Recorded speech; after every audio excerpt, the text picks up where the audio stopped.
whenever you're ready. And you were just sharing with us your experience in Rwanda and how the teachings have impacted those people who've gone through tremendous trauma.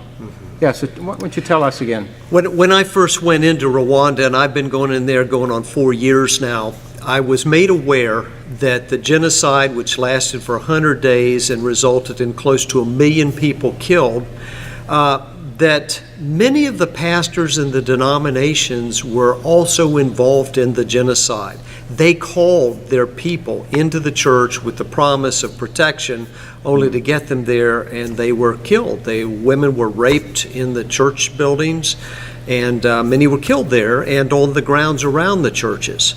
This has caused Rwandans to this day to rethink how could we as a Christian nation have done that? What is our Christianity, and what is the church?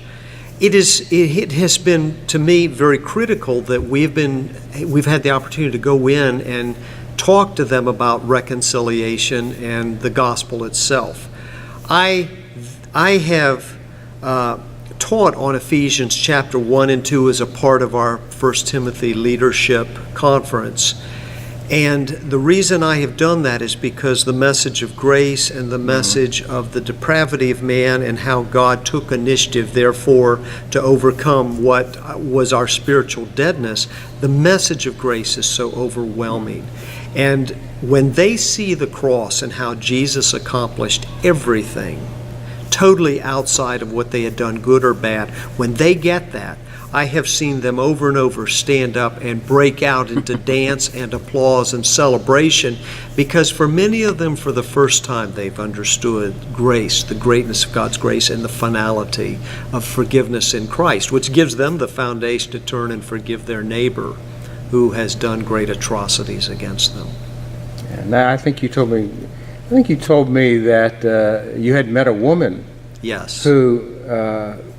Whose much of her family had been murdered. Go ahead and tell me. Yeah, well, this lady was a translator for me one time when I preached in a church, and we visited the memorial there for the genocide. And she said, I've tried 3 times to come here. She said, when I got married, we were still on our honeymoon, and 3 days before the genocide broke out, my husband was captured and killed in prison, and she went into hiding. She actually was one of the ones snuck out by the UN out of Hotel Rwanda. Wow. But her whole family was murdered. Her next door neighbor that she grew up with was a Hutu who came and was going to arrest her. Well, she had to struggle with all of that stuff, and God so did a work in her heart that God has given her a special ministry with those who are widows, because she herself is a widow. And I stood by. I've never experienced anything like this, but I went into the memorial for the genocide with her, and she said, this is the first time I was able to come here. There are over 250,000 people buried there. Her whole family's buried there. And she broke down and wept. And when we went into a room where there were photographs that people put up, surviving photographs of those who were killed, I stood there by her side, and she looked up and saw 2 of her next door neighbors, one that she grew up with and went to church with, who was murdered, and she knew how he was murdered.